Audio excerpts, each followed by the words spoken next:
Sometimes it can be a long and stressful process getting a teaching job in Korea. This is even more true if you're having trouble putting your E2 visa documents together. Check the description for a link to my video on E2 basics, including common mistakes and how to avoid them. I've heard from a lot of teachers online that they had to delay their job search because they didn't have their diploma in their hands yet. If this is stressing you out, don't worry. There is an alternate option of documents you can submit. Before we go into this topic in more detail, please understand that this option won't be available to everyone. Immigration is a little bit secretive with the exact requirements, but the common sense rule that you should keep in mind is that you should be due to graduate soon, or you should have graduated recently in order to try to pursue this option. So what do you have to do if you don't have your diploma yet? In theory, it's actually pretty easy. There are two main documents that you should submit. First, an official sealed transcript. Typically, sealed transcripts do not require an apostille because the person apostilling them would not be able to verify what's inside the envelope without breaking the seal. The second document that you need is called 학위수여예정증명서 in Korean, which translates to Certificate of Expected Graduation.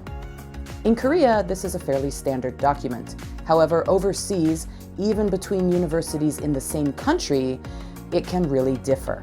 I have seen immigration officers reject or delay a VIN application in the past because the form submitted from the overseas university wasn't formatted similarly enough to the Korean document, and the immigration officer doubted the document's contents, even though all of the same information was there.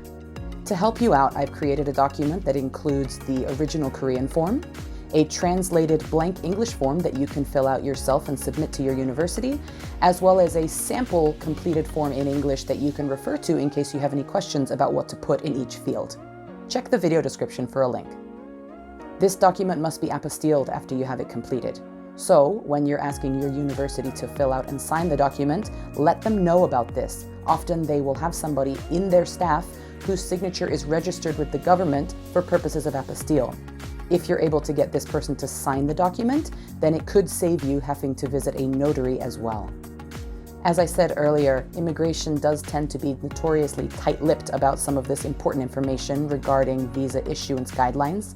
I can only assume that this is because each individual immigration officer does have a high degree of personal oversight, and everything should be considered on a case-by-case basis, so they don't want to give you an official rule which might not apply in someone else's case. I am always repeating in my videos that everything is on a case-by-case basis, because when dealing with immigration, the number one rule is your results may vary. For example, if using this method, some people might not ever have to end up submitting their degree certificate to immigration, while others might be asked to present it at their ARC appointment. Actually, I called the 1345 Immigration Call Center to ask about this exact question in the past, and the word-for-word answer that I got was, maybe, it depends.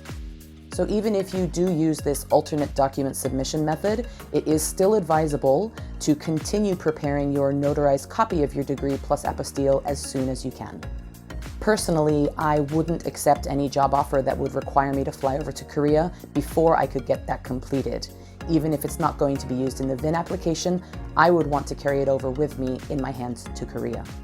Okay, that's it for this topic. Comment below if you have any questions or suggestions for future videos. Make sure to like and share, and of course subscribe so you can stay up to date on all the latest tips and tricks. If you need more personalized assistance, please send an email to koreae2helper@gmail.com.